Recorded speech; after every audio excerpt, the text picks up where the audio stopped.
Steve Lockjaw just attacked my home. And I cannot remember, for the life of my only child, the answer to your question. You know what freedom is? No fear. Just like Tom Cruise.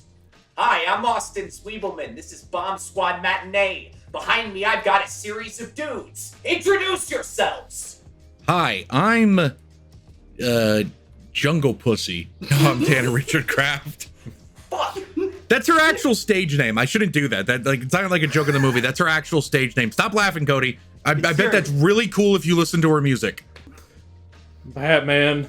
No, sorry. My name is Tim Drake. It's Tim M. Sullivan. I'm Cody Sweezo, and I swear, just tell me where the fucking rendezvous point is. I don't remember the fucking code. Fucking face Leo makes.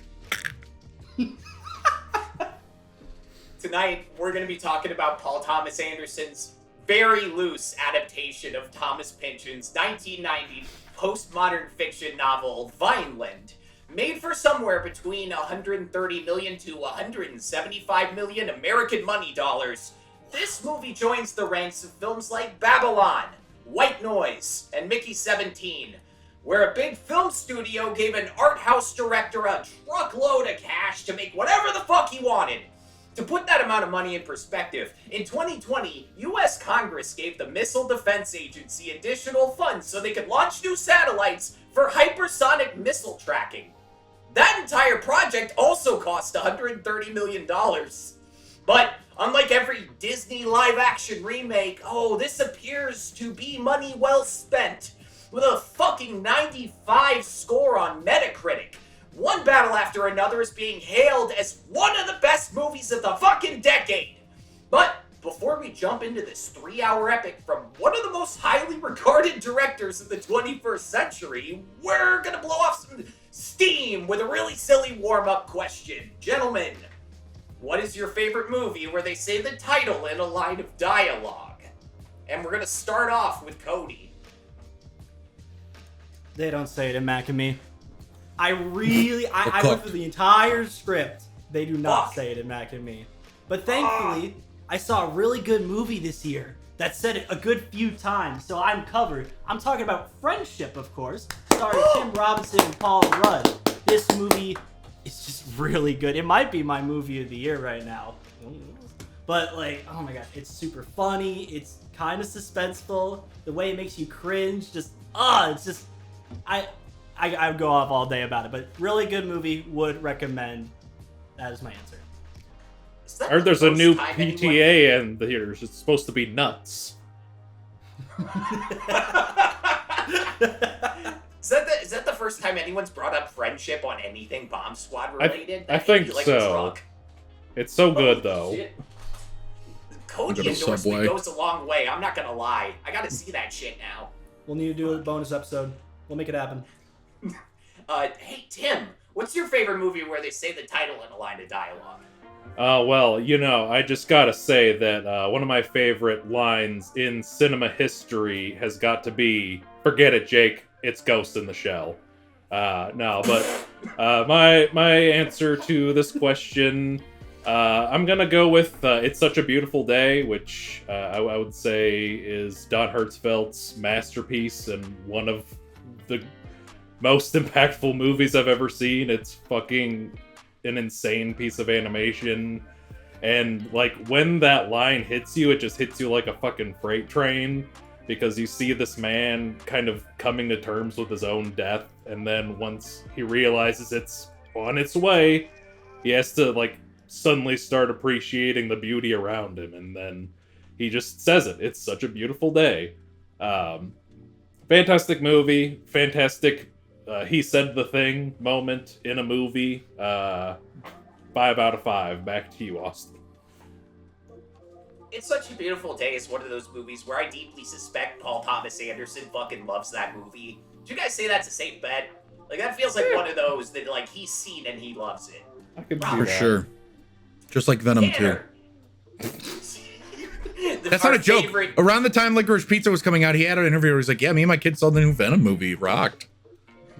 is in a gay cinema, classic queer LGBTQ cinema. Venom, There Will Be Carnage.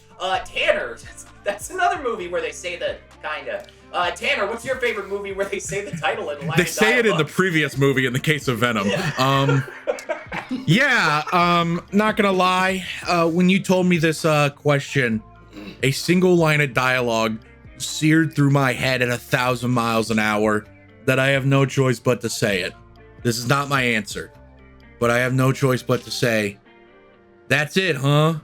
With some kind of Suicide Squad. She was so damn crazy, but she was so friggin' hot. God, don't reference that shit. You know what I was thinking of? One of my Funko Pops is the fucking Jared Leto Joker. I might throw that one away. I don't know why I have Jared that. Leto's on your shelf? Get him out of there. Unfortunately. Oh no! Unfortunately, he's up there. Hey, Paul! There's a lot of fantastic movies that say the name of the movie in dialogue. For example, who could forget the iconic line in Sunset Boulevard where they say, "That's it, huh?" Or some kind of Sunset Boulevard? Shut the fuck Or in up. Vertigo where they go, "That's it, huh?" Or some kind of vertigo? Whoa, You know? Whoa. Or in Taxi Driver when he says, "That's it, huh?"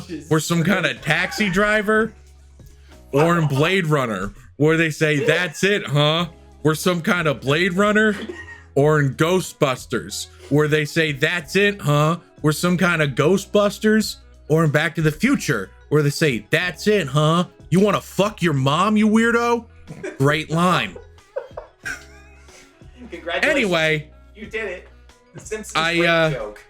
I rewatched a scene from this movie just to double check. But Austin, you son of a bitch. You did it. Dude. Austin, you did it.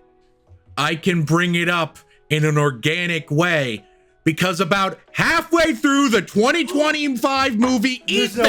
EFIS, they talk about the EFIS pitch. They talk about the EFIS pitch. They say EFIS in EFIS. Yo, baby, we did it. I can leave. His soul He's is free now. finally free. We'll never We see did him it, again. boys. Please think of the Tanner got the Tanners. good ending. The episode's over. No, it's not. That's it, go Stay on. tuned. Oh, no, he's Stay tuned. back. No, Oh, stay no. tuned.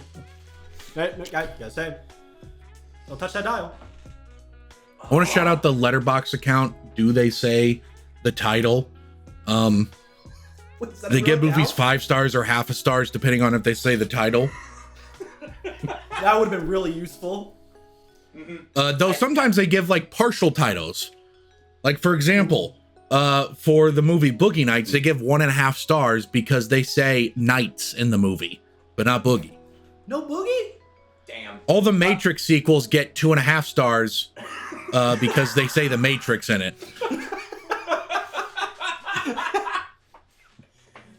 The 2015 Fantastic Four movie gets, funnily enough, 4 stars. No.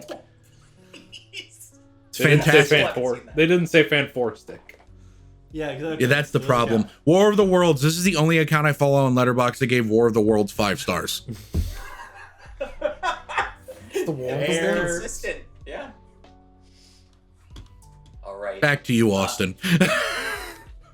Thank you, boss. You took me on a whole ride. I fucking appreciate it. For my money, I'm gonna have to say Dr. Strangelove and How I Learned to Stop Worrying and Love the Bomb. When the Dr. Strangelove turned to the camera and said that line, I farted so loud that it leveled 2 cities in an instant. I could You never were the say that bomb. line, but I put it in the script. Okay, but like in all seriousness, my answer is gonna be The Departed. Whenever I watch that movie, I am so robustly fucked up by how good it is. The entire movie is paced like a really strong prologue. The needle drops are of such an absurdly high quality that I spent all 6 of my teenage years daydreaming about incorporating each song into a future movie of my own. The violence in this movie is so fucking cool that if you showed it to a nun, she'd start shotgunning a PBR out of sheer fucking instinct. Yes, Taxi Driver is a better movie. Goodfellas is a better movie. But The Departed is what finally got Marty that Best Picture Oscar. Because it just fucking rocks! And believe it or not, this is all kind of a segue. Because you know who else loves Martin Scorsese? Paul Thomas Anderson. So my favorite movie, Jungle Pussy. So get this, my favorite movie of all time, still Boogie Nights, and it's crystal clear that entire movie that Paul Thomas Anderson was just trying to prove he could pull off every fucking showy maneuver that he ever saw from Jonathan Demme and Martin Scorsese. Early PTA is so much goddamn fun. You got like these crazy Steadicam shots and the zooms and the freaky violence and the really expensive soundtracks. Discovering Paul Thomas Anderson when you're a teenager is like finding Jesus in prison. His catalog between Boogie Nights and There Will Be Blood is so electric that, like, even people who are just getting into movies have to admit, like, holy fucking shit, this guy's the best. Then the master rolls around and something kind of happens. Weirdly enough, I think one of the people who put this best is the now disgraced comedian Louis C.K. As PTA got older, he shifted to making his films more rich, right? Holding static shots on the actors and letting the shot breathe. Those flashy camera moves got traded for, like, more emotionally complex images. He ditched the retro pop songs and got the fucking guy who wrote No Surprises for Radiohead to score all his movies. Now, I can see that some of you are like, There Will Be Blood is definitely later era PTA. Why did you group that in with Punch Drunk Love? And the answer is, I watched There Will Be Blood when I was 13, and I thought it was fucking awesome. I barely understood what was happening, but it worked. Meanwhile, every movie he did from The Master onward felt kind of dense and hard to parse compared to those earlier films. And as much as I respect his newfound voice and his confidence to, like, be his own director, a part of me just wished for that old PTA. It felt like we got it back a little bit with Licorice Pizza, just because it had that kind of, like, whimsical vulgarity to it. But for a long time, it felt like there was always going to be a little bit of distance between me and fully loving the works of, like, an older Paul Thomas Anderson. Then he decided to take that big brain of his and make something so fucking crazy, I could barely even believe it exists. After 13 years, I finally understand the plan.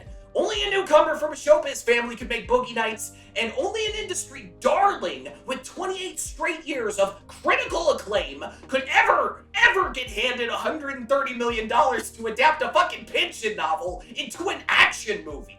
He cashed in all his art house goodwill to force the Space Jam studio to make a movie about left-wing domestic terrorists being chased around by evil Harvey Milk. I am so excited to finally have a later era PTA movie that's just as much fun as his early shit. And more than anything, I'm excited to hear what you boys have to say about it. Maybe you should have studied the rebellion text a little harder. I need to find my daughter. Well, then call us back when you have the time. You just... What are your thoughts on one battle after another? We're gonna start with Tim. Alright, so I'm gonna start this by listing off a couple movies. Nope. I Saw the TV Glow. No Other Land. One Battle After Another. These are the films I have given 5 stars from this decade. One Battle After Another is something special.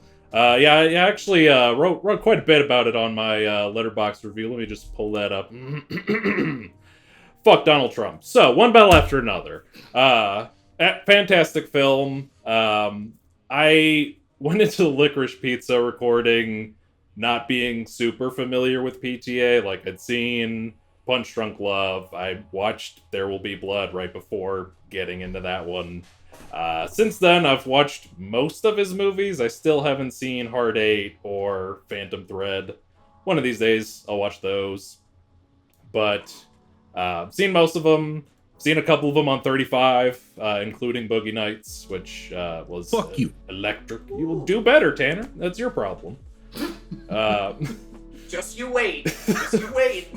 I took my fiance to go see it, and as she excitedly proclaimed, this was her first Paul W.S. Anderson movie. This is a good one to start on. In a way, it's true. I feel like once we get to Mortal Kombat, it's gonna take a deep dive, but this is a pretty good one. Yeah, one Battle After Another is extremely funny, extremely heartfelt, extremely tense.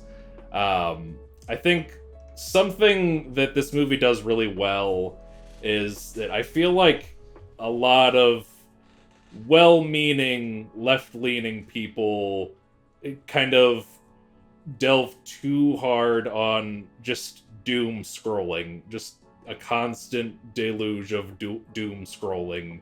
And I think this is a movie that understands that, like, you have to show the harsh realities of what's happening, but, like, have a little bit of fun with it. Like, have some levity, because if it's just too much of all of the worst things happening all at once, it just gets exhausting, and you need to be able to breathe.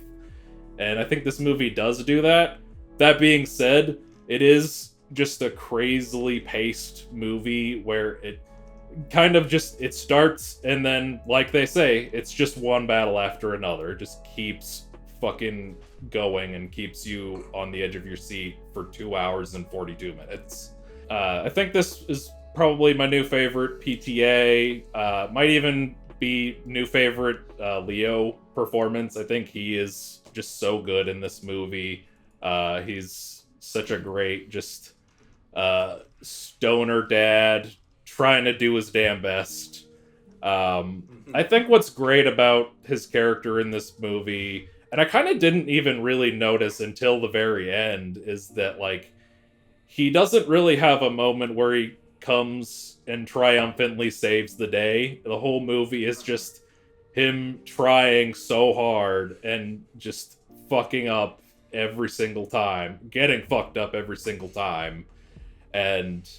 But I do think that he does save the day by just being there for his daughter and by having raised her so well that she could take care of herself. Whereas fucking Sean Penn does the DNA test and says, "I'm a Christmas adventurer. You're less important to me than being the Christmas adventurer."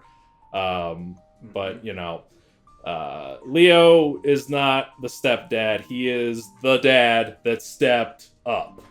And we love to see it. I'm not going to say the thing because I know Tanner's going to say the thing.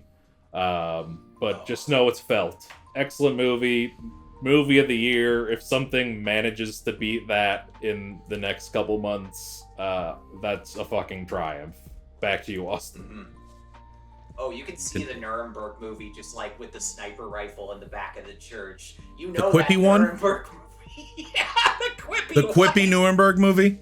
With the best trailer ever. The fucking It's I would love ultimate boomer bait. It's the most boomer bait trailer I've seen in my life. Mm-hmm. It was originally titled Bridge of Spies 2. Tanner, I know that you did a marathon on your way up to this movie. You've been telling me about it day to day, getting prepped for this. What are your thoughts on one battle after another, and did that marathon influence kind of how you viewed it?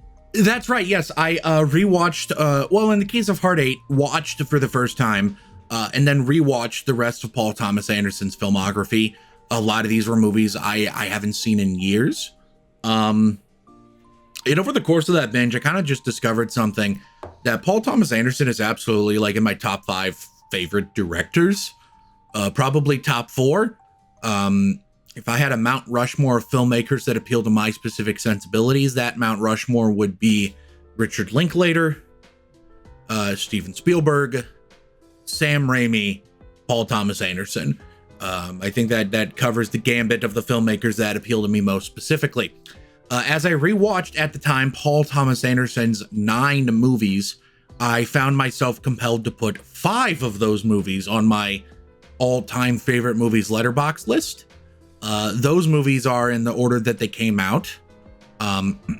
Magnolia, Punch Drunk Love, There Will Be Blood, Phantom Thread, and this might shock you guys, Licorice Pizza. Considering how not high on it I was at the time. Just come around. Everything that bothered about me at the time just feels so secondary to what that movie's trying to accomplish. I still don't feel great about that age gap, but I also think, one, I don't know if Alana Haim's character is as old as she actually says she is, and 2, I don't care anymore about that. I don't know. Almost Famous is one of my favorite movies, and I don't really have a problem with the age gap stuff in that movie. I don't know. It's complex. I think a lot of Haim's character is really interesting and complex, and it's a great performance. I love Licorice Pizza. Anyway, so of the 9 movies Paul Thomas Anderson has released, 5 of them are all-time favorite movies. I also think Boogie Nights is like a near perfect movie too. I also think the lesser PTAs, which are to me The Master, Inherent Vice, and Hard 8, are also all still great.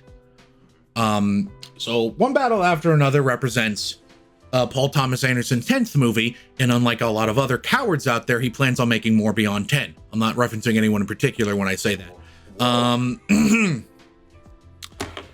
After seeing One Battle After Another, I can safely say that out of Paul Thomas Anderson's 10 movies, I would put 6 of them on my all-time favorite movies list, because One Battle After Another, somehow, I know it's shocking, considering I have it on my wall, is my new favorite Paul Thomas Anderson movie, even more than Punch Drunk Love. Oh, shit. Here we go! I fucking love this movie. Number one, it's, I'm a big actors guy. You know me. I love performances. This movie has like 7 million performances you can really chew on. The obvious ones are there. You know, Leonardo DiCaprio is incredible. And I think this is like, I read an article by David Irick, a critic I really like. You may have heard others talk about him poorly. I often disagree with David Irick. I also think he's an excellent writer, and I like reading his writing. He has an excellent essay about Leo's career and how it culminated up into this movie relative to his, screen persona. It's really great. I recommend you read it. I'll send you guys a link if you're interested. This is maybe the finest performance of his career. Let's think beyond that. Sean Penn, a man that has already won 2 Oscars, one of which he deserved, in my opinion. Milk. Mystic River's fine. I'm also the only person in the world that thinks he deserved the Oscar for Milk. Whatever. He delivers maybe a career best performance. The things Sean Penn does with his face in this movie, it's incredible. The way he walks, like there's something stuck up his ass, leads me to believe that he literally stuck something up his ass. Because how the fuck is he walking around like that so perfectly? The little ticks, and I've heard some critiques that it's all just rote memorization of ticks and stuff, and there's not like much going on there. But I think rote memorization of ticks can lead to a very compelling performance. So even if that is all that is, it's still great. But I also think there's more going on under the surface, because you know what? Sean Penn's character is a shitbag, piece of shit, subhuman garbage man, and yet I found him so compelling. There was a moment near the end when he dies, spoiler alert, when he dies at the hands of the other white supremacists, because that, I don't know how, maybe this says something really bad about me. Fuck it. I kind of felt the tiniest bit bad for him. I also mostly thought comeuppance deserved, ha ha ha, funny, loser. But also, the tiniest part of me just felt this pity for him. And I think a lot of that just comes out of Sean Penn's performance. That I feel even a sense of pity for him beyond the contempt I have for his character. Tiana Taylor, I've known she's a fucking brilliant actress, because I'm one of the few people that saw 1001 in movie theaters. That is a brilliant movie with a brilliant lead performance by her. Check it out if you haven't. She's fucking amazing in that, and she's fucking amazing in this. She just completely dominates the first 30 minutes of the movie. For the first 30 minutes of the movie's hers. Regina Hall of Scary Movie fame is really, I don't think it's really an undersold performance, because I've seen a lot of people talking good about it. But like, for what little screen time she has, she does amazing things, especially at the beginning when her and Leo look at each other after Tiana Taylor's, shooting guns while pregnant. They kind of give each other this look of, we're going to have to take care of that fucking kid because we know she's not going to. Yeah. It's a really amazing moment. Benicio del Toro. Ooh, yeah. I'd say, Sir, have you had anything to drink? I've had a few. A few what, sir? A few small beers. Courage, Bob. Courage. Just the fucking, every delivery in this movie of his just curls up inside my brain and is burrowing deep inside like the brain worm inside of RFK Jr.'s head. A few small beers is destroying my brain the same way that brain worm destroyed him. And in the same sense, I will be the Secretary of Defense in 40 years. Good luck, everyone. Anyway, Benicio del Toro's fucking great in this. He deserves a nomination for something. Chase Infinity. Where the fuck has this woman been? First off, totally badass to be named after the female love interest, like there's another love interest. The love interest of Batman Forever and Buzz fucking Lightyear. That's kind of awesome. Holy shit. This kid's my age. I feel pathetic. I feel unaccomplished. That's kind of cool. But just putting it out there. She is so good in this movie in her feature film debut. What a revelation this kid is. Like, holy shit. She is so fucking damn god, so good. So good. The last third of the movie kind of belongs to her. But those are just like the characters that have significant screen time. You know, the interrogator guy that works for Sean Penn, who apparently was a real life interrogator. Boy, does it show. This is some of the most accurate interrogating I've ever seen in a movie. I was talking to Austin about this the other day. Interrogators, they don't usually yell. They play nice. But also scary nice. You know, fucking everyone else in the Christmas Adventurers Club, which, side note, I picked this up for the second time. Did any of you guys notice one of the Christmas Adventurer Club members is named Roy fucking Moore? How'd they get away with that? That's crazy. For context, audience, Roy Moore was the Republican nominee for the special Senate election in Alabama in 2017, who lost to a Democrat by a single point in a ruby red state. And the only reason he lost is because he was caught having an affair with a 15-year-old. Ooh, Jesus. Fuck. And he still only lost by a point. Make of that what you will. Kind of funny to reference him. All the Christmas Adventurer Club, dude, Tarzan. Tarzan's in this movie, guys. Tony Goodwin? That's fucking Tarzan. Hell yeah. He's like the guy, the main Christmas Adventurer Club guy that like meets with Sean Penn's character. God, I could go on and on and on about this, but I really want to focus on what PTA does here. In my review for this movie, I mentioned how Paul Thomas Anderson, after I did this binge of his, one thing I noticed about him was that one thing he really excels at as a director is his character stuff, specifically the relationships between people and how people are connected. Some of his movies are ultra explicitly about that, like Magnolia and The Master, but all of his movies have something to do with the connections and the relationships between people. I said after watching Mission Impossible earlier this year that I think blockbusters are my favorite type of movie. And this is Paul Thomas Anderson doing a blockbuster. This is Paul Thomas Anderson making a movie about leftist theory to a very minor extent and revolutionary thought, things that matter very deeply to me. This is a Paul Thomas Anderson movie about blockbuster action, relationships, and how the intersections between people and how goals align and making the world a better place. It's about family. Put that all together on a beautiful Dolby Cinema screen. Holy shit. Movie of the fucking year. If a movie comes out this year that I like more, I'm lying. I'm lying to you. I'm lying to you for clout. Okay? I'm putting that on the record right now. A better movie's not coming out this year, except for Spinal Tap 2. I haven't seen that one yet, so I can't say for certain. I have seen it, and I'm gonna say it right now. Not quite as good. Okay, that's been officially established now. Really at the end of the day though, the action's remarkable. We'll talk about maybe some of our set piece stuff, some lines we really love and the things, but I think what I love about this movie is ultimately at its core. Yes, it's about this revolutionary shit.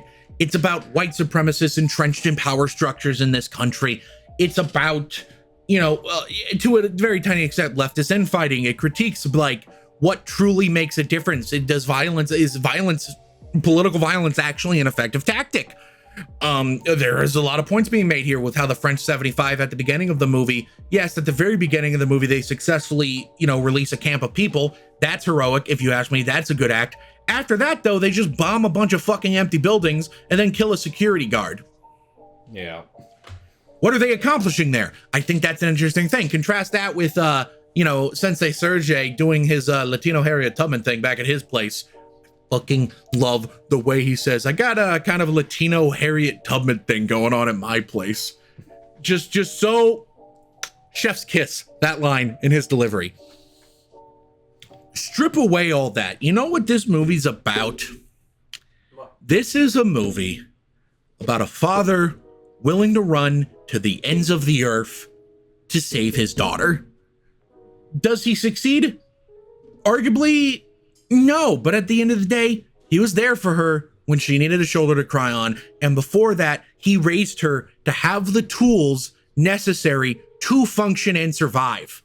Strip away all of that. This is ultimately a movie about Paul Thomas Anderson out loud wondering, fuck, am I a good father? I find that fascinating, a fascinating insight to his psyche. And to that I say, Paul Thomas Anderson, excuse me. Excuse me, Paul Thomas Anderson. You're a father. Bob Ferguson's character in this movie, Ghetto Pat, if you would, is a father. And dare I say, a pretty fucking great one.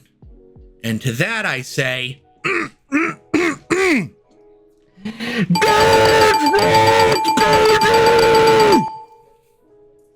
back to you, Austin.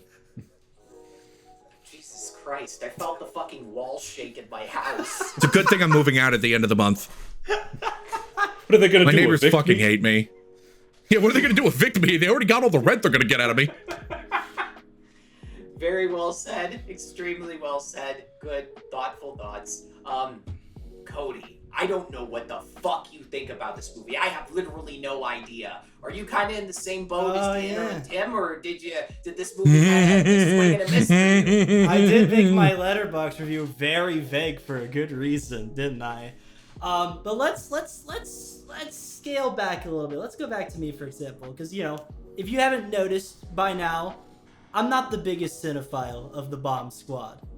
I'm kind of like an infant compared to all these other people here. So Not true. Generally, You watch most movies part. made before 1999. Like you're running circles around in terms around of most people. In terms of the new age, though, I kind of rely on these guys to point me to the right direction. AKA, Tanner will just put me on episodes without telling me until I learn like a week before. That's what I did here. I just kept signing him up for this until he agreed to do it. He was and that's the thing, he was insistent on this movie, and I was like, okay. He told me it was directed by Paul Thomas Anderson. I didn't know who that was. Okay. I watched the trailer, and I've seen the trailer multiple times, and I went, okay. I'm not sure why this is being pushed towards me, but he was very insistent, so I want to give him a shot. The day before, I watched the trailer one more time. I noticed that the runtime is like almost 3 fucking hours. Okay. I'm not known for being a long movie guy, but sure, we're already bought the tickets. We're too late now. This movie is good. I mean, like, at least 10 zeros good. And actually, no, fuck good. This movie's great. This movie's excellent. God, see, I don't even know where to start. We've already talked about characters and stuff, so let me talk about, the editing. The editing is really spot. It's like a living, breathing. Fucking flies by. It almost didn't feel like a 3-hour movie. That's the crazy part. It didn't every time. Okay, true story. When Sean Penn's character comes back to life and he does that thing, I thought there was going to be another 30 minutes of him chasing after Bob and his daughter, because I thought there's no way 2+ hours have passed.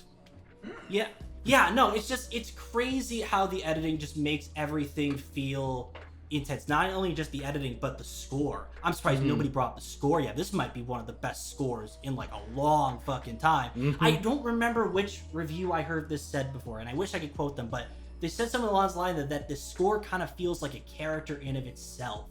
It kind of just adds to this wave of intensity where it's just like, you never feel... The thing I love about this movie is that you never feel content or safe in the perspective of our main character played by Leonardo DiCaprio. You just, even when things are chill, they never feel chill. You always feel like one day shit's gonna hit the fan, as the premise of the movie. It just always feels like this 3-hour long like anxiety rush from like the very tense moments with the crazy action sequences, amazing cinematography, amazing editing, to just the calm moments where you just kind of, you start noticing your heart beating at a rapid rate because the next bad thing's about to happen as that score kind of tingles in. Mm-hmm. Oh my goodness, it looks beautiful, it sounds beautiful, it's one of the most beautiful movies I've seen in the theaters. Oh my goodness, it's just, and the screenplay is so fucking tight for being a long movie. I was a little worried at first because, obviously a lot of political overtones, and that's not really, that's not my kind of thing. Not say I don't want to see that stuff, it's very important for art to express these sort of things, it's just, it's not something I go out and seek. But I think the important thing is that it's less about these messages and more so setting up the world that these messages paint. You're accepting that, like, these revolutionaries, they're not always, they can be seen as heroes one day and fucking criminals the other day. They could be on, like, at the top of the world one day and then crashing their car and just losing it all. It's just this tense era where you never feel like you're on the right or wrong side. Everyone just feels like they're out for something. And it's just this wave of tensity that just always gets you, especially, when the child grows up and, it's about her now, she doesn't know anything. And then this absentee, this father who's trying his best to do everything, but can't really do it because he's a fucking wreck. It just adds these layers where it's like, even when, like, the scene ends, we're safe. It's like, you're not, because the next scene is you're jumping over rooftops, you fell 40 feet, and now you got tased. Good job, fucking idiot. Should have been better. And not only is this movie really intense, it's also really funny. Like, I heard there was a lot of good lines. I got a lot of good laughs in the theaters. Like, obviously, because, there's a lot of, like, good, like, ham-up acting, especially Sean Penn, really good hamming up. He feels like he just walked out of, like, the most, like, cheesy 80s, like, war film and just walked onto the set, like, did not give a shit. It's just really good acting, and just, like, especially when you get to the later half when it's all, like, on the road, where it's just, like, desolate deserts and all on the road. It's just, that's where, like, everything feels near. Because, like, if anything happens now, you're not getting any help. It's just you and whoever's out there. It just kept me on I was so tensed up the whole time that when that final, I forgot the name of the fucking group, the Christmas Adventurers. The Christmas Adventurers. Yeah, when that dude for the Christmas Adventurers gets shot, and then they, like, reunite. Because, like, at this point, you're speculating, oh my god, are one of them going to shoot each other on accident? Because you're just like, oh, is something bad going to happen? And then, like, oh, they reunite. It's just this breath of, like, relief as the movie, as they drive off, and the movie ends, and it's a perfect, wait, that's not how the film ends. And we all know that's not how the film ends. This is the part where I'm going to be a loser and complain. And be wrong, by the way. Everything Cody says is wrong. And remember, we will be killing him after the episode. Don't worry. For everyone listening, this is the part where I'm wrong, so you can ignore me. I love you, buddy. I do not like the rest of the movie past that point. I think that was a perfect cut. You're done. The breath of the relief was a better emotion than anything could happen. But Sean Penn comes back, and I was like Tanner. I'm like, oh, this is the final health bar 2 shit. We're about to see the true finale. But then he just kind of goes back to the Christmas Adventurers, and it's like, oh, it's all cool. And then they just gas him, and that's just the end of that. And then it just goes back to Leo and. Oh, sorry. And then they just kind of have the sentimental ending of like, oh, here's a letter, it's from your mom, be like her, kind of stuff. And that part, obviously, like, I think that's a little just like, oh, of course it's gonna end like that. I think cutting it off right at that the end of that, like, tense scene would have been a better ending. But, like, it's fine. If that scene before it where pretty much the antagonist comes back just to die for no reason, I don't know. And I think, I know what all three of you are thinking. First off, you're going to kill me, and you're thinking of all the ways to do it. I get it. Secondly, it's a really petty thing to complain about, like, one scene. And I do think if this was just something that happened in the midst of the movie, it'd be easily forgettable. It's just one of those weird blips on the radar. There's a few scenes like that. But it's at the end of a near 3-hour movie. And I'm sorry, that just bothers the shit out of me. That, like, one of my last impressions of the movie is this really, like, dumb scene and a ending that's kind of just like, compared to the rest of the movie, which is like so louder than words, the ending just kind of feels like, oh, we gotta have a nice ending, here we go. Besides that, though, and that is like such a minor complaint, but it does keep it away from being perfect for me, it's still a really good movie. And I am so excited to dig into Paul Thomas Anderson's filmography after this. Back to you, Austin. Hell yeah. I'm happy to hear you liked it that much. Thank God. Tanner, what were you I just want to defend one tiny thing about the ending. Sorry, I just want to get this off my chest really quickly. I want to hear it. As far as the scene where Lockjaw comes back and then is just gassed by the rest of them, I think what that is trying to say is it's trying to draw a contrast between, you know, Bob's side, the heroic side, the good side, how even when, you know, we slip up, we fall, we make our mistakes, you know, we're ultimately still there for each other. The whole time with Bob and Sensei, Bob is just fucking shit up the entire time while Sensei is trying to figure out, again, his little Latino Harriet Tubman situation he's got going on. He's trying to figure all that and get Bob to safety. Bob keeps fucking it up, but at the end of the day, he is still there for Bob and he keeps picking him back up when he falls down because he knows it's the right thing to do, right? Compare that to the fucking white supremacists where the second they sense that you're not worthwhile to them or the second that you maybe even remotely stepped out of line, dead, gas them, fuck you, die. It's a contrast, I think. And I think it also helps accentuate just how pathetic Lockjaw's character is, that he's not an idiot. He knows the Christmas adventurers sent that guy to kill him. But he still comes crawling back to them because he's pathetic, and this is the only thing. That's another thing. That is the only thing that gives Lockjaw a purpose, is he wants to be a part of this, basically the Illuminati KKK. He wants to be a really big part of the Illuminati KKK. That is the only thing that drives him. You know what drives the revolutionaries, the people on the left in this movie? Love. They have community. They have each other. That's what drives them. They have an actual purpose. Lockjaw has no purpose. He's just so single-minded. I gotta do a white supremacy. That's it. If it still doesn't work for you, that's all. Because the first time I watched it, I was also like, why'd they bring him back just to kill him? But the second time I was like, no, I'm picking it up now. That's all. Yeah, I think once I inevitably rewatch the movie, I'll kind of take that in mind. It's just, in my first viewing, it felt very jarring to end the movie like that. But after I've watched this twice already, and I almost watched it a third time before this recording. I just didn't have time. Yeah, I get your perspective. It was fine. I don't think it was anything like compared to Companion, but it's a respectable outing. Austin loves Companion. This is true. His favorite movies of the year is Companion and Weapons. No, this fucking movie. Do you think Brady Corbet is pissed right now? Yes. Like, if you think about it, before this, if you saw a Letterboxd list for like best 3-hour movie of the 21st century shot on VistaVision, he was the top slot. Not anymore. Yeah. Okay, so there are so many years where, like, around the awards season, I hear about, like, some politically relevant movie that the New York Times says gets right to the heart of what's going on in America.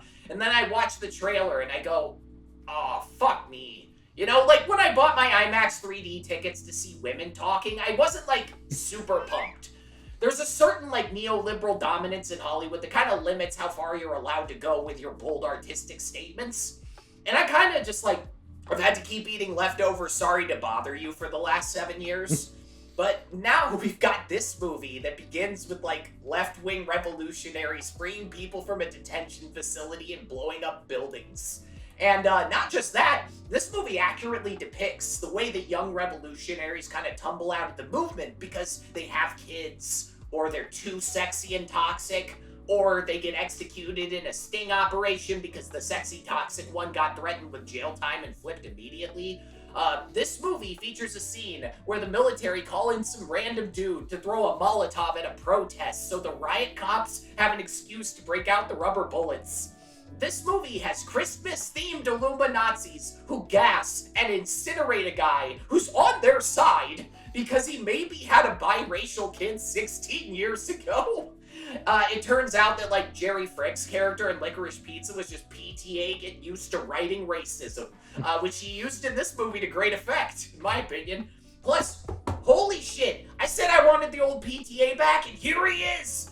Maybe it's because he's been working on the script since 1999. This project was born in the Boogie Nights era. Yeah. I think the bank escape is so fucking intense. I felt like I was actually gonna get into a real car crash. And the much talked about desert chase at the end. You see it all over the internet. The rolling hills. Oh. Like when you see the zoom in Vertigo for the first time, where it's like, oh, somebody just dropped a new 4K optical illusion that physically affects you like straight up drugs. Whatever they did to achieve that weirdly stable first-person shot of the desert roads, so fucking incredible, and I can't believe they got it on film of all things. I think for the past 13 years, you kind of had to turn on your film studies brain to understand the complexity of what PTA was doing. You know, like he was subtle about it. Like you were one 10-minute video essay away from learning some shot that you kind of like tuned out and the master was like a work of technical genius or something. And it's fucking incredible watching him take that level of skill and apply it to a bunch of loud, chaotic action scenes. This was like watching Kubrick make Full Metal Jacket. Watching one of the masters take a stab at the action genre, it was positively delightful. But I'm going to wrap it up here, so maybe we can get some general discussion in. I'm sure you guys have something in the second half. It was crazy when Sinners dropped. I did not think anything could top that. Then Weapons came out and narrowly beat it because that ending let loose more dopamine in my brain than I felt in a long time. But now, getting this movie that could be remembered as one of the best of the decade, it's really crazy how one of America's shittiest years happened to produce some of its most exciting movies. But even though our overall thoughts are over and done with, there's still hopefully some discussion left to be had. Stay tuned after the break for our more open format general discussion on one battle after another. Don't change that channel. I need you, brother. Sensei, please. Courage, Bob. Courage. That's it? Courage. Yeah. Yes. Thank you. Hey, thank you, Sensei. Thank you, Sensei. Thank you. God damn it! Viva la revolution! Welcome back from ads for another ad delivered to you by our greatest ad guy, Tanner. Let it loose. That's right. Do you like movies? Probably. You're listening to us. Do you like color? That I can't say. Color has nothing to do with sound unless you have that weird brain disorder thing I don't know the name of. Heterochromania. Synesthesia. I don't know. Same thing. Do you like canvas? Good. If you like all three, I got a website for you, moviepalette.com. That's right. You can look behind me for the one for the movie Punch Drunk Love. Tim's pointing for the one for the movie Mandy. Basically what it does is it takes the primary color of every frame of your movie, and you slice it up into little bits, throw it all on a canvas for you to enjoy. You can get one for the movie Punch Drunk Love like I have. Mandy like Tim has. I'm sure they have a bunch of other PTA movies like Boogie Nights. They also have for a bunch of other movies. Most of your favorite movies are on there, and if it's not on there, for a little extra money, you can get one custom made. So go ahead, add the movie palette of your choice to your cart, or 2 or 3, and go ahead. But before you finalize checking out that order, make sure you enter the code SQUAD15 to save 15% on it. Thank you so much. Back to the show. All right, so who wants to light this candle? Who's got thoughts? I'll I got a General little discussion. Latino Harriet Tubman thing going on in my place. So true. Tim. So I just want to touch on the Christmas Adventurers Club real quick, because, like, obviously this is an elite group of white supremacist dickheads. I can also guarantee you each one of those motherfuckers is a member of a country club, because I work The in puffy events. vests. I work in events, so I end up having to set foot in country clubs a lot. I've probably been in most, if not all, of the country clubs in the St. Louis area, and those motherfuckers are the motherfuckers I see every time, just coming in with their "Hi, good morning" little fucking coffee meeting about how Israel's cool. Actually, I don't know. Ooh. Those are some country club motherfuckers, is what I'm saying. Tanner, what was your fucking thing? I have a very you quick wanted to thing. Why is your shirt so tight? I'm not, Not gay, if that's gay. what you're insinuating.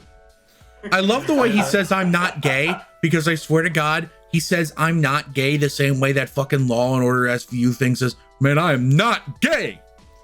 I have sex with men and relationships with women. I just wanted Ice-T to walk into the room and be like, I got news for you. That means you're gay. This movie's perfect, but Ice-T should have been in it. Who with me? There we go. I'd give it 5 stars then. Yeah. There we go. What's your guys' favorite line?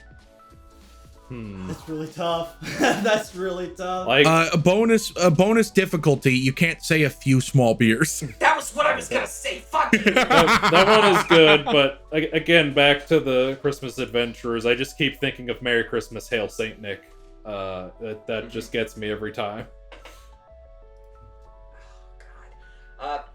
I think the funniest moment in the movie was when Leo like gets the call that she's Yes. finally going down, and Yeah. he like smokes the fucking joint, just terrified. Like, My oh. theater. He's like, Oh. whoa, what? That shit. I don't know the Don't code. panic. I'm high. We've definitely been in a situation where we're just chilling and then someone says, hey man, shit just hit the fan. And we go, oh, fuck. No. So that's It me. was so Dude, relatable. rough. That's me opening the group chat anytime I too have gotten high, just going, oh fuck. I believe she was a sperm thief, a semen demon. I hope you guys understand that when this movie wins Best Picture at the Oscars next year, that means the Best Picture winner will have the line, a semen demon, in it. And that's just the beautiful world we live in now. Yeah. Jesus Christ. Actually, actually, Cody, you haven't said your favorite line. I don't know. There's a lot of good ones, and I don't know. I'm trying to remember one. Maybe Honestly, I can help you. Austin, what's my favorite kind of pussy? Mexican hairless. Fuck. My I'm man. On camera saying that shit.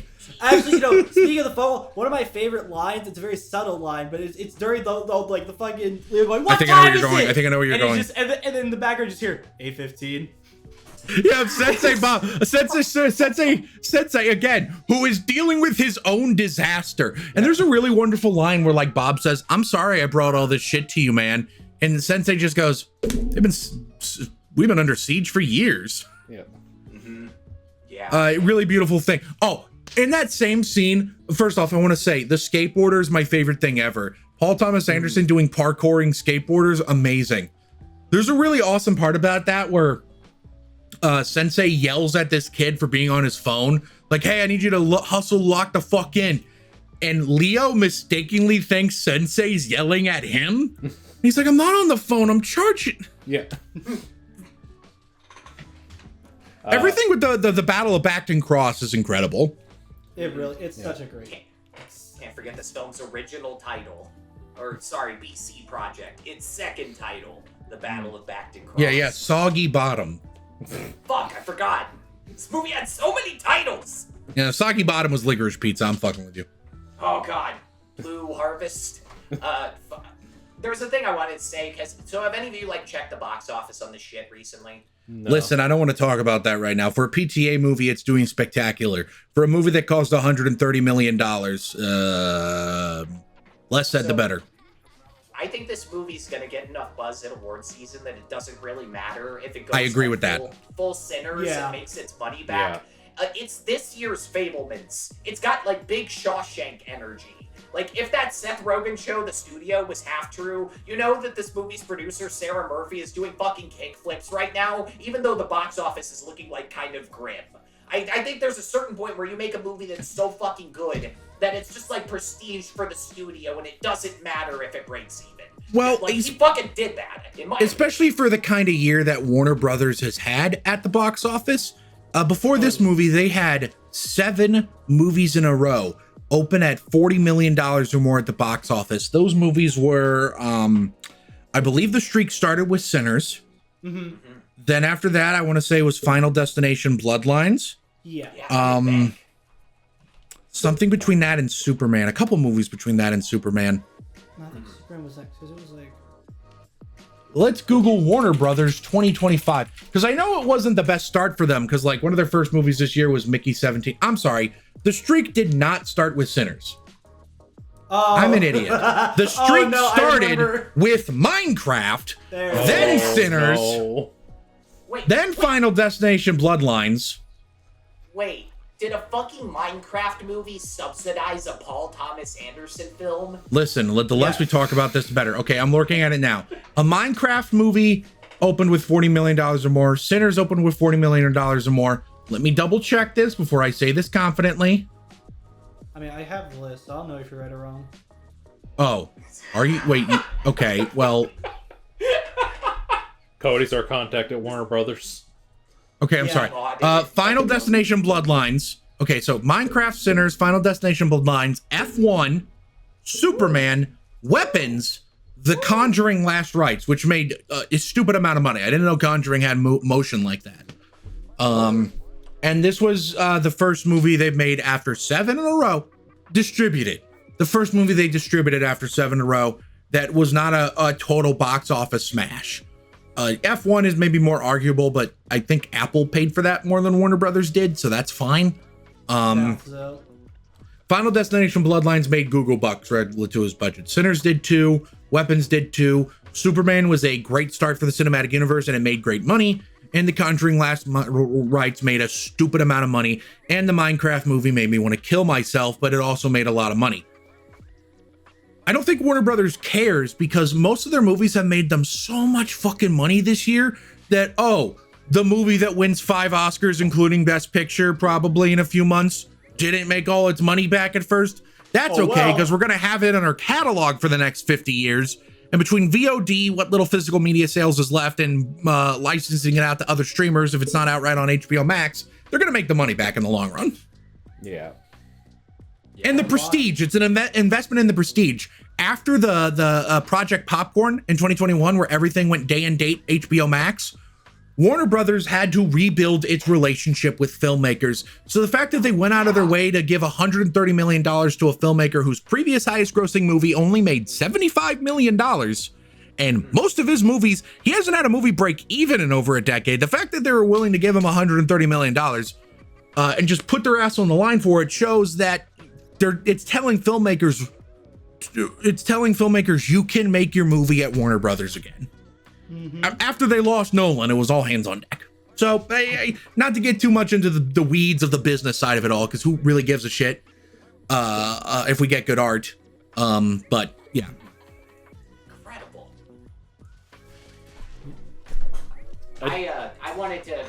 Oh, Tim? I was just gonna say, I do want to kind of circle back because you were talking about, you know, how the ending with Lockjaw being killed by the people that were on his side, and there's also that one Hispanic assassin character person who ends up doing a double cross at the end because yeah, that was kind of weird. I didn't think too much of it. I thought that was really interesting because they kind of, you know, keep talking about how oh, this guy isn't homegrown, I wouldn't trust him, and finally he realizes that the pick me bullshit isn't gonna work.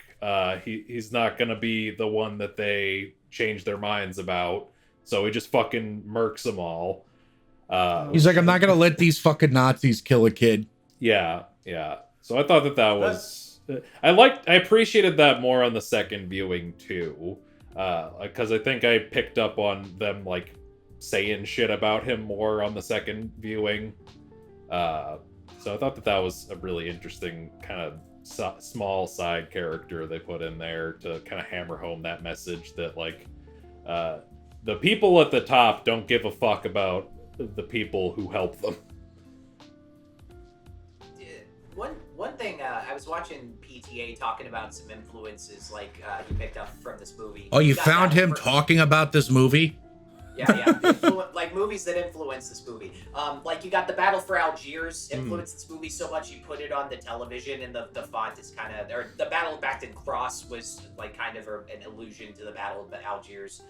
There's a Sidney Lumet film from the 80s called Running on Empty, which is also about some people who were like in a revolutionary group in the 60s and now they're older and have a kid and the FBI is like closing in and they're just trying to make sure their son at least gets out of it.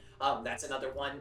But one thing is the beginning of this, all the way up to Chase Infinity doing karate, like everything before that point had a kind of pace to it that I love. It felt operatic and huge. Mm-hmm. And apparently that was inspired by Les Mis. There's this 1930s adaptation of Les Mis with Charles Laughton, and apparently the beginning of that is just like this movie, just like a bunch of fucking shit happens. Like you could fit your own movie in there, and it's inspired by this version of Les Mis I bet none of us have ever fucking seen. I gotta go check that out. I was having the fucking time of my life in the beginning of this movie, because Tarantino once famously said, I think it was Tarantino, that you could make a whole movie about Daniel Day-Lewis in the hole at the beginning of Where There Will Be Blood. And in this, it did feel like he juiced a whole other movie into that opening 25 minutes. I couldn't get a grasp on how long it was. Did you guys like that whole prologue with the French 75? Yeah. Oh yeah, I loved it both times.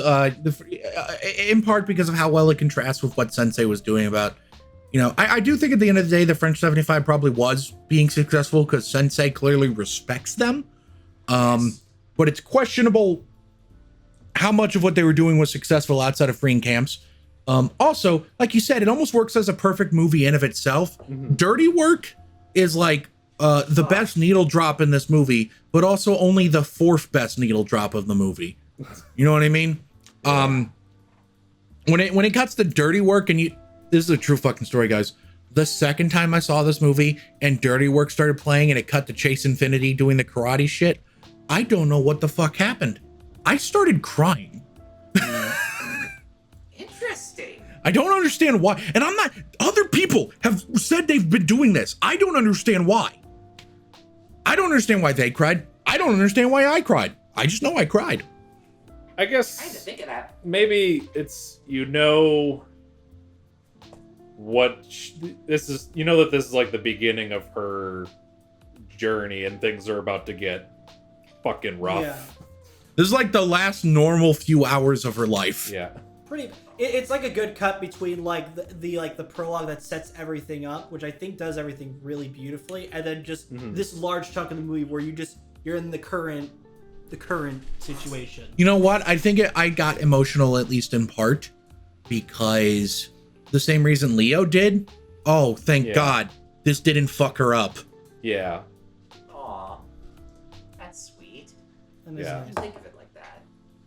I did love Leo at the fucking parent-teacher conference, just literally smoking. Oh, wait. In the fucking room. I love him vaping and just him vaping and then fucking slave owner. You can't do bunch that of fucking either. slave owners. That shit did wrong. Can't do that here, sir. My whole theater jumped when Alana Hayim got domed off screen. When her fucking wig flew off, it was I don't know, it was the Jaws came out. My whole theater was not expecting that. I gasped. I went. That was and I also want to shout out a tweet I said that said Alana Hayim with that wig in that scene was giving Hasidic face. Oh. I told Austin that earlier. Do you want to bring up the one review of this movie that you sent me? Is that even appropriate to bring up on air? The Louis Farrakhan guy. Oh, are you talking about Dr. Umar's review of One Battle After Another? I'm sparing these two people of having to explain why that's funny. Gotcha. Look it up yourselves. This is extra content. Don't do that. For the love of God, spare yourself. I am a white man. I should not know who Dr. Umar is. I'm sorry. That should not be my business. That's not my business. I shouldn't know who he is. Yeah. One thing I kind of wanted to bring up, this kind of is adjacent to trivia. So it turns out that Leonardo DiCaprio being in a PTA movie was 30 years in the making. So for those who don't know, Leo was PTA's original pick for Dirk Diggler. But Leo opted to do Titanic instead, which probably was a better career move. Yeah. Huge as Boogie Night was. But Leo saved face in this incredible way at the time. He had just done this movie called The Basketball Diaries with Mark Wahlberg. and he suggested to PTA that Mark Wahlberg would be perfect for the part of Dirk Diggler. So when he dropped out, he served him his his best actor on a plate, right? So they managed to save the relationship. And I guess they must have kept in touch all these years. That, or PTA did the most aggressive type of conversation starter in history, casting Leo's dad in Licorice Pizza. And now they've come together to work on this movie. And another crazy fucking thing, Sean Penn has also been orbiting PTA his entire career. But less people know this part. PTA wanted Sean Penn to play the Alfred Molina character in Boogie Nights. And he also had an early draft of Punch Drunk Love where Sean Penn was going to play a foil to Adam Sandler's character. That all got written out. And that's also not to mention, Sean Penn's brother is Michael Penn. That's the guy who did the score for Hard 8 and Boogie Nights. And Sean Penn's sister-in-law is Amy Mann. She did the soundtrack for Magnolia. So it's he brought these two people together that have literally been with him since the beginning. It's one of those cool long time coming things if you read up about PTA and his relationship with these people. I thought that was neat. Yeah. Also, Perfidia's named after a Spanish song from the 30s. It's about unrequited love. It's by Boris. It's cool.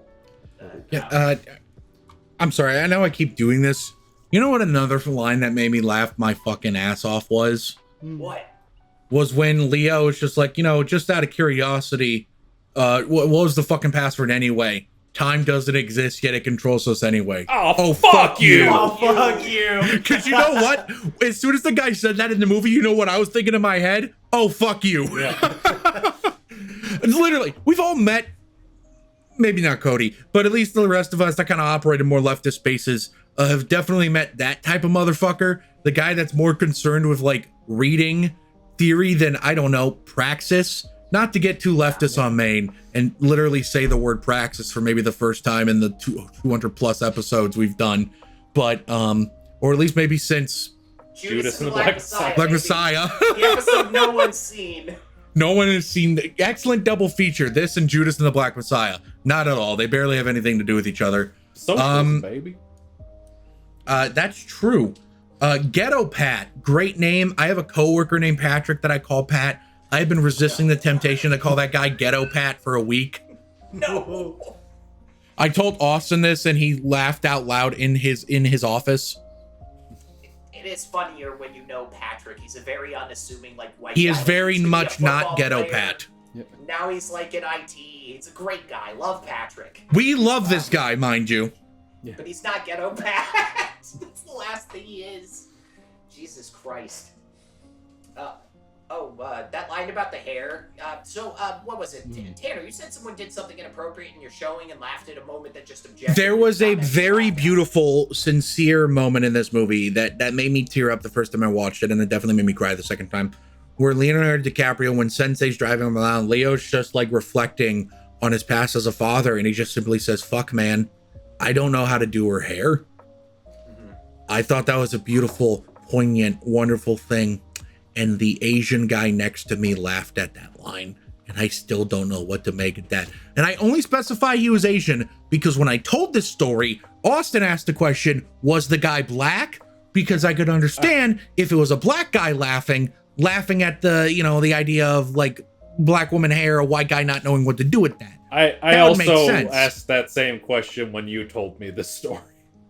Oh, did you? That's funny. Both of you have asked me that question then. It's an important it's a natural factor. instinct because it's why the fuck would why would you laugh at that? It's a very beautiful moment. Yeah. It reflected on Anderson's, from what I believe Austin found this, reflected on Anderson's real life. He talked about how he didn't know how to do his daughter's hair. Granted, Maya Rudolph is also very much still in the picture, but this trivia actually evolves. There's a New York Times article I found from 2018 called How Maya Rudolph Became the Master of Impressions. It's about how her father, the composer Richard Rudolph, didn't know how to do her hair when her mother died. That's what I'm thinking of. of. Running thing. So everybody in this family just needs to fucking watch a YouTube video on how to do their hair. But yeah, it's kind of been rolling through the family in generations. Cody, you haven't talked in a while. Yeah, I don't know. I've just been, dude. Can we talk about the set design? I'm waiting for you guys to talk about the set design. It looks so fucking beautiful, man. It's does. like, especially since a lot of it's very contemporary. You know, very like, dude, that opening, like the opening shots with like the fucking giant wall, dude. Like you know, you're. This sounds insane. It's kind of hard to do awesome contemporary set design. It is because it's something that you can understand. It's not like you watch Lord of the Rings, you see these giant structures, like, oh my god, this is lifelike. When you see like a really big building that's like real, then it's just like, yeah, I can go down the street and see that shit. Yeah. Like, so what? It's But downtown. there's just the way that things are angled, the way that it's all like portrayed. It just gives this nice. I know how to say it. It makes the characters feel like puny in a sense, like kind of feel like real. Like it's like like at any moment these like these stars, these like main people you're focusing on can just be taken out in a moment, just anywhere, because that's the real world here. And I think it just makes it way more intense, even if it's like by movie logic Leo's not gonna die, but like shit, man, I feel like he was gonna die the entire movie. I was like hard on my chest, bro. I did think the contemporariness was very interesting because PTA is known for doing period pieces for basically all of his movies. Like it's Punch Drunk Love. I can't think of any other movies that were Magnolia is definitely contemporary, and Heart 8 is definitely contemporary. Okay. But he's lived in the past for a long time, like to an extreme degree, like Licorice Pizza, Love Letter to the 70s. The Master feels very timeless. It's been so long since Paul Thomas Anderson has made a contemporary movie that the prequel to the now of this movie could still conceivably, I'm actually pretty confident does, still all take place after when Punch Drunk Love would have happened. Yeah. Like, I did think it was interesting that, like, before the 16 years later, she's putting on, like, a medical face mask. Just because, like, that wasn't a common thing in America at that time. Like, 2009? But there's a couple things.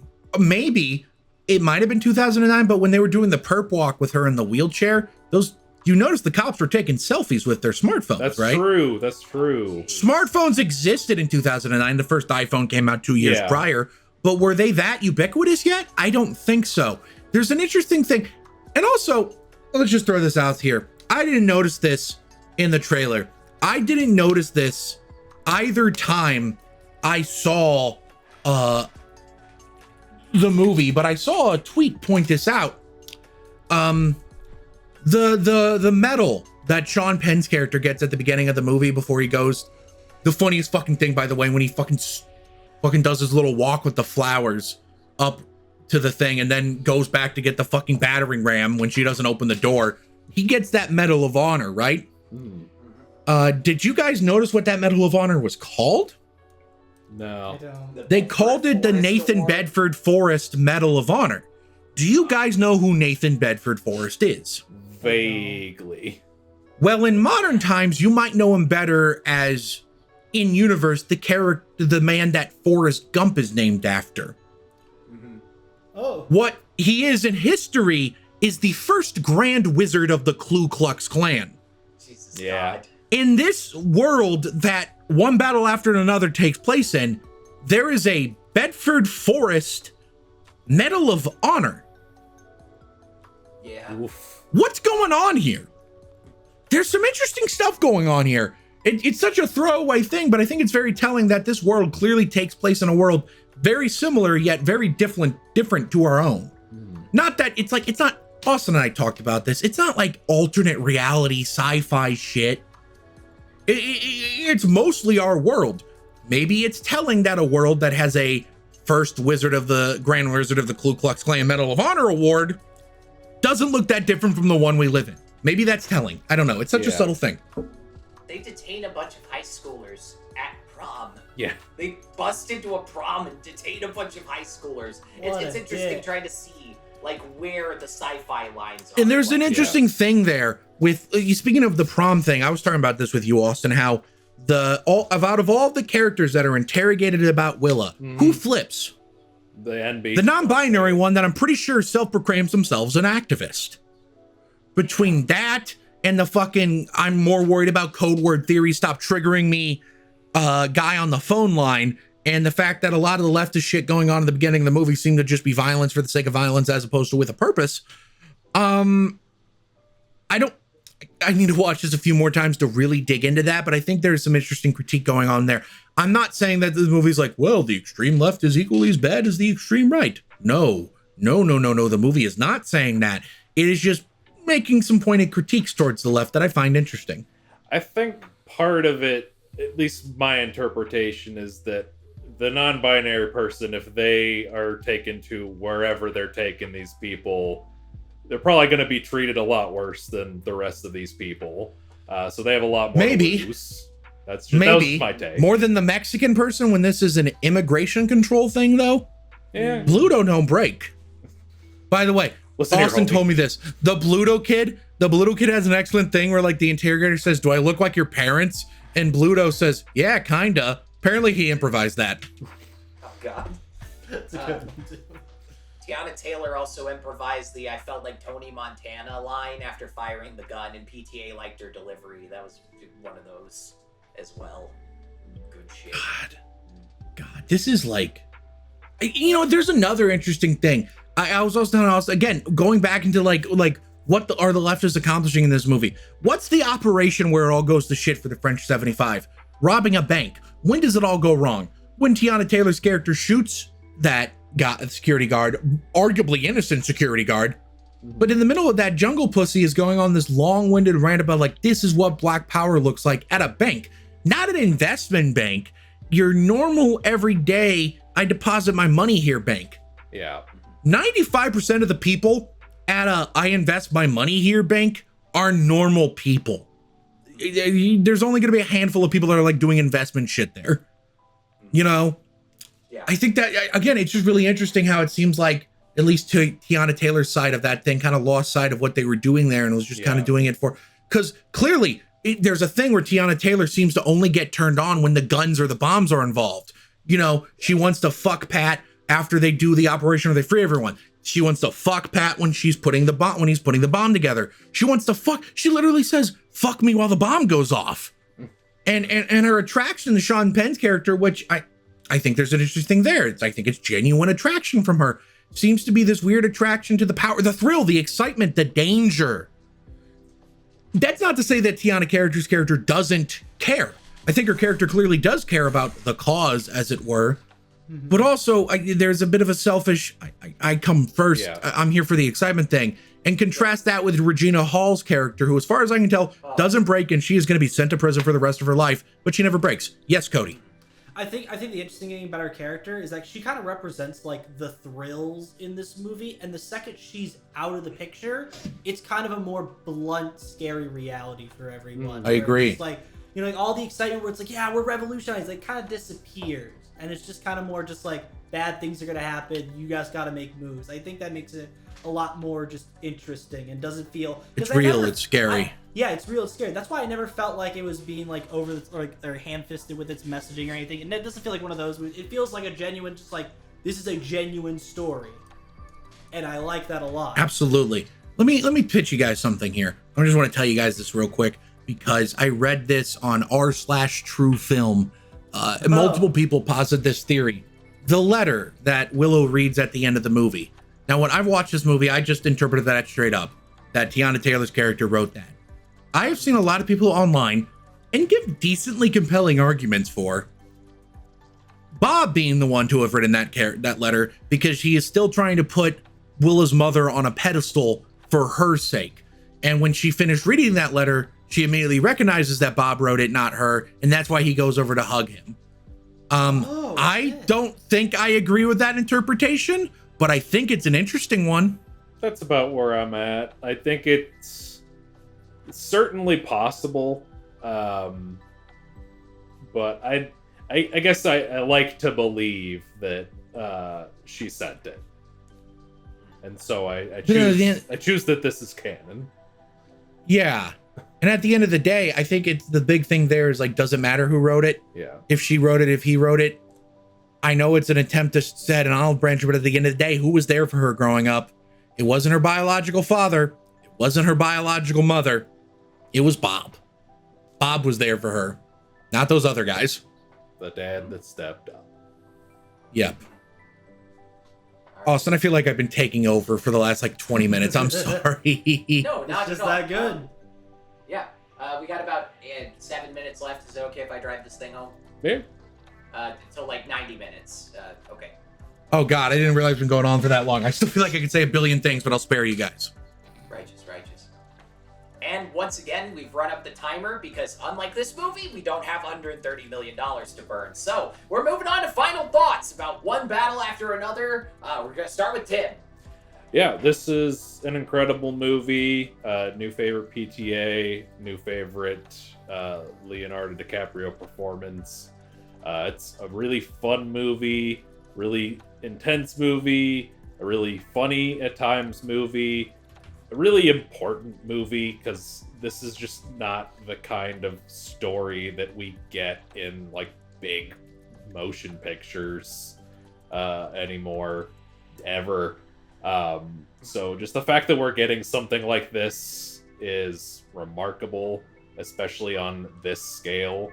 Go see it. Go piss off Donald Trump and his lackeys by making this Sword of the Moon with the box office. It's an incredible movie, and to you, Paul Thomas Anderson, I say yes. Thank you, Sensei. Thank you, Sensei. God damn it! Viva la revolution! Viva la revolution! Back to you, Austin. Courage. I think it's no coincidence that we got a 100% tariff on foreign films the weekend that this came out. Yeah. Cody, what are your final thoughts on 100% American movie, mind you. Yeah. Final. He really hates the Demon Slayer movie. That's what it is. Demon Slayer. The news literally, no, I'm not kidding you. He started making that post like a day or two after the news came out that the Jungle Demon whatever the Slayer. fuck that movie's called, Demon Slayer made more money than Superman. You saw the movie, you slammed his fist down. It's like, I can't take this anymore. Movie. Final thoughts. When I originally was writing my Letterboxd review, I was gonna leave it at 3, just 3 words, louder than words. That's all I was gonna say. Cause God, it's just breathtaking. Boom. It's exciting. It's a little funny. It's scary. It's a lot of emotions and some. Even with my critiques, it's still a fantastic movie. Now, is it my favorite movie of the year compared to Friendship? I don't know. This movie's really nice and well compact, but one battle. I'm gonna beat the fucking shit out of you. I love how funny this movie is, but like I said, the rush that one battle after another gives you, that's hard to beat. It might be better, and that might be movie of the year. Until Mortal Kombat 2. Oh wait, that got delayed. Never mind. Yeah, they got delayed till next year. Sorry, buddy. Shit! I also love that game. Tanner, what are your final thoughts on one battle after another? I would like to read to you a section from Jungle Pussy's Wikipedia page. Personal life. Jungle Pussy is autistic. Back to you, Austin. Let's go. We got one! Autism made this movie great! There are very Autism few is my artillery. sentences. Autism My God. pays for my artillery. The bank robbery scene, but they're robbing the national headquarters of Autism Speaks. Oh God. They're just robbing a drugstore, getting all the Tylenol. One battle there- after another is there is the it best is. fucking movie of the year. It's my new favorite PTA movie. It might be my new favorite Leo movie. I don't know. I still might like Titanic more. This movie's fucking insane. Run, don't walk to the nearest movie theater. It's already too late to see it in premium large format. Unfortunately, you can't see it in Dolby like Austin and I did, you poor sons of bitches, but it's still amazing. Jungle Pussy is autistic. Back to you, Austin. God damn it, Taylor Swift. One battle after another marks a bold and kind of singular achievement in 2020 cinema, fusing Paul Thomas Anderson's sharp, unpredictable storytelling with a visual scheme that is constantly reinventing itself. The film's timely meditation on the things we do to belong to a community and the cycles of personal and political confrontation makes its themes both richly layered and weirdly urgent. At the same time, Anderson's direction, the meticulous editing, its inventive approach to blockbuster cinematography and sound design elevate the technical craft to new heights. It's a movie that challenges you and surprises you and really rewards attention. This sets a new bar for what feels possible in politically engaged filmmaking today. But you know who else sets a new bar? One sec, I gotta redo that. But you know who else sets a new bar? Ooh. You! The person listening to this episode of Bomb Squad Matinee. If you're listening to us on any of the audio platforms, please go pass out leaflets about how Roger Ebert has been dethroned by a random group of 30-somethings from Missouri. Consider leaving us a review. It increases engagement. But if you'd like to help us... If you'd like to help us do battle with our electrical bills, head over to our Patreon. Our $5 tier gets you access to commentary tracks, like our recording for the Ice Cube's War of the Worlds, the only movie that can beat this for Best Picture. Yeah. The War of the Worlds. Tier gets the $10 tier gets you a shout out at the end of the episode. Special thanks to Tanya Kraft for all the money and raising a fucking genius. You can also help us out by heading. Tanner's secret brother. You can also help us out by going down over to bombsquadproductions.shop. We sell t-shirts, hats, stickers, magnets, and posters for the movies we made. And if you're watching us on YouTube, comment below. Let us know. What's your favorite movie where they say the title in a line of dialogue? Are you absolutely in love with one battle after another, or do you think the hype is kind of overblown? And finally, have you been drinking tonight? Hit that like button so we know how much you like us. Hit that subscribe button so we know you'll stay tuned in. And hit that bell icon so you'll know exactly when we upload new videos. Tune in next time for a very special episode hosted by our own Joseph Henry Vrenick. My favorite James Bond movie of all time, the 1995 Martin Campbell box office smash, GoldenEye.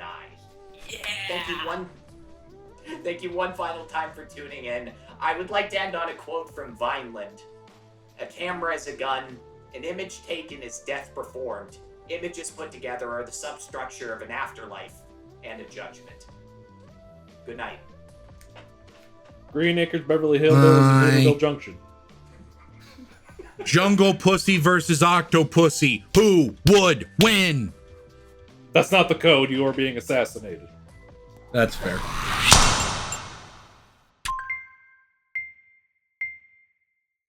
Slid my ticket across the table and I said, "Sorry guys, I gotta see about a girl."